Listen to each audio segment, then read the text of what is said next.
Hi అండి. అందరికీ నమస్తే. న్యూ స్టోరీ స్టార్ట్ చేశానండి. ఒకవేళ మీకు నచ్చినట్లయితే వేరే ఛానల్‌లో కంటిన్యూ చేస్తాను. స్టోరీలోకెళ్ళిపోదాం. 'నా ప్రియ సఖుడా' పార్ట్ 1.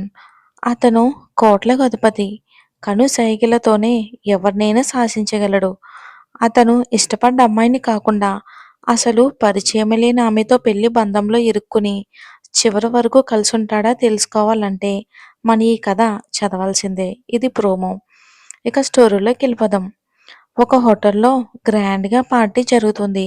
పార్టీకి వచ్చిన వాళ్ళు అరేంజ్‌మెంట్ చూసి ఆశ్చర్యపోతున్నారు.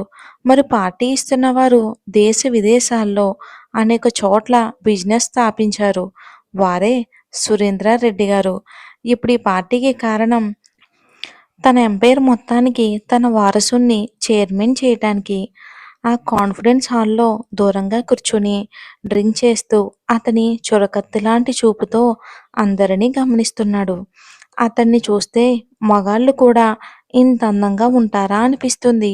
6'2" హైటు, హైటుకు తగ్గ వెయిటు, రోజు జిమ్ చేస్తాడేమో, కండలు తిరిగిన బాడీ, అందమైన చిరునవ్వు, చురకత్తిలాంటి చూపు, అందమంతా ఆ కళ్ళల్లోనే ఉంది.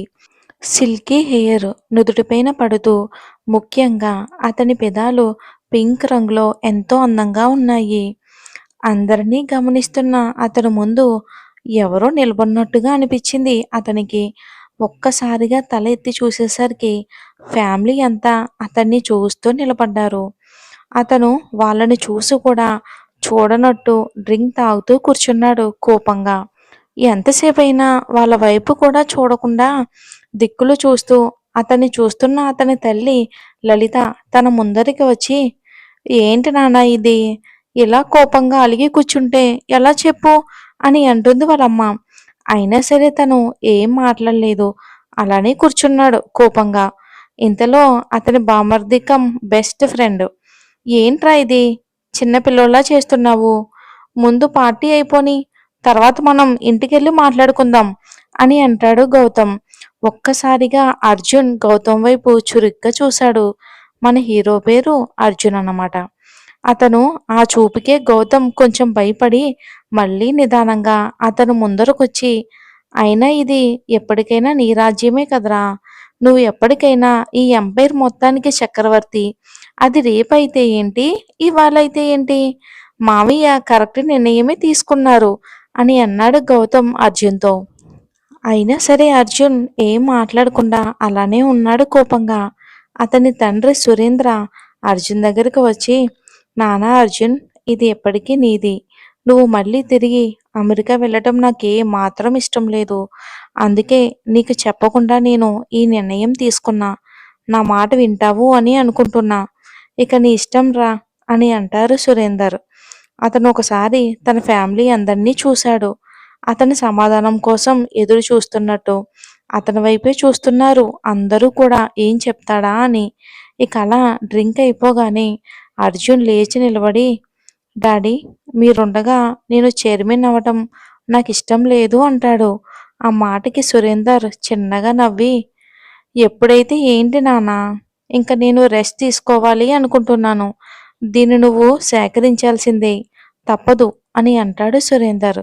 ఇక ఆ మాటకి అతను కొంచెం సేపు ఆలోచించి ఇక సరే అని చిన్నగా నవ్వగానే అందరూ హమ్మయ్య అంటూ ఊపిరి పీల్చుకుని అతను ముందు నడవగా వెనకాల అందరూ నడిచారు.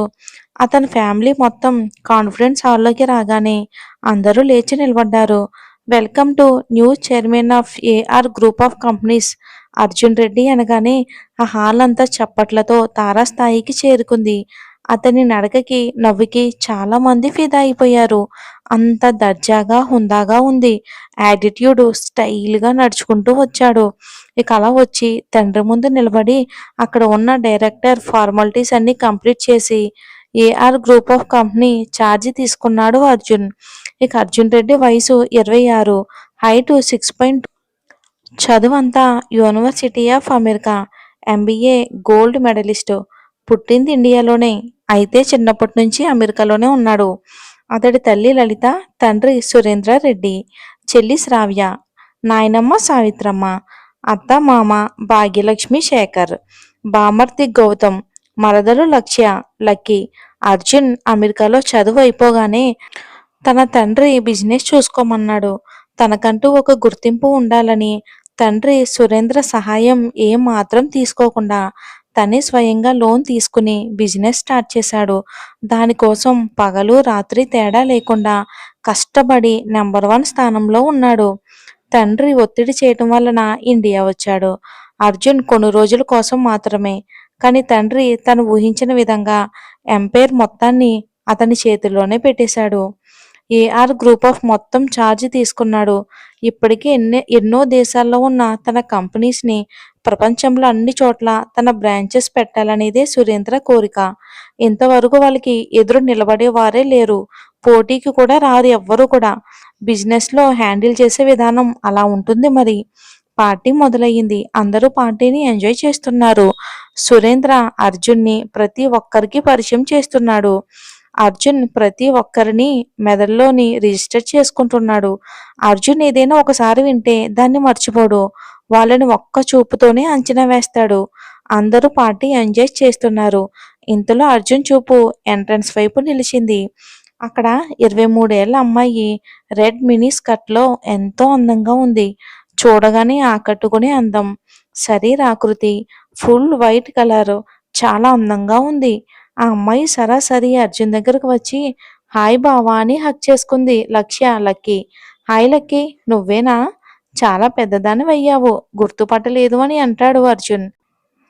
లక్కీ, అయినా మేము మీకెక్కడ గుర్తుంటాం బాబు అని అందంగా నవ్వుతుంది. ఆ నవ్వును అలానే చూస్తూ ఉంటాడు అర్జున్. అర్జున్కి లక్కీ ఫస్ట్ లుక్లోనే నచ్చుతుంది. నచ్చుతుంది అంటే నచ్చిందంతే, ప్రేమ లాంటిదేమీ కాదు, జస్ట్ ఫ్రెండ్స్. బావా డాన్స్ చేద్దామా అంటుంది. ఏయా షూర్ పదా అని డ్యాన్స్ ఫ్లోర్కి వెళ్తారు. ఇద్దరూ కలిసి డ్యాన్స్ చేస్తూ ఎంజాయ్ చేస్తారు. అర్జున్కి లక్కీ కంపెనీ బాగా నచ్చుతుంది. వాళ్ళని అలా చూసిన ఇంట్లో వాళ్ళు హ్యాపీగా ఫీల్ అవుతారు. ఒక్క లలిత గారు తప్ప. మరుసటి రోజు ఉదయం అర్జున్ రెడీ అయ్యి గౌతమ్ని తీసుకుని ఆఫీస్కి స్టార్ట్ అవుతాడు. ఏఆర్ గ్రూప్ ఆఫ్ కంపెనీ 15 అంతస్తుల భవనంలో స్టాఫ్ అంతా ఎదురు చూస్తున్నారు. కొత్త చైర్మన్ ఛార్జ్ తీసుకున్నారని. వాళ్ళందరికీ తెలుసు ఫారెన్లో అర్జున్ కంపెనీస్ అనాది కాలంలోనే నెంబర్ 1 పొజిషన్కి చేరింది అని. కాబట్టి అతను వర్క్ విషయంలో ఎంత సిన్సియర్గా ఉంటారో అర్థమయ్యింది. అందరికీ ఇక చిన్నపాటి టెన్షన్ మొదలయ్యింది. కారు దిగి లోపలికి వస్తున్నాడు అర్జున్. వెనక్కి గౌతమ్ కూడా. వస్తున్న చైర్మన్ని చూస్తూ అలానే ఉండిపోతారు స్టాఫ్ అంతా. ఒకవేళ మీకు ఈ స్టోరీ నచ్చినట్లయితే గనక స్టోరీ కంటిన్యూ చేస్తాను. కామెంట్ చేయండి మర్చిపోవద్దు. ఒకవేళ మీకు నచ్చినట్లయితే వేరే ఛానల్లో కంటిన్యూ చేస్తా. ఇందులో మై డియర్ రావణ్ వస్తుంది. Thanks for watching. కామెంట్ చేయడం మర్చిపోవద్దు.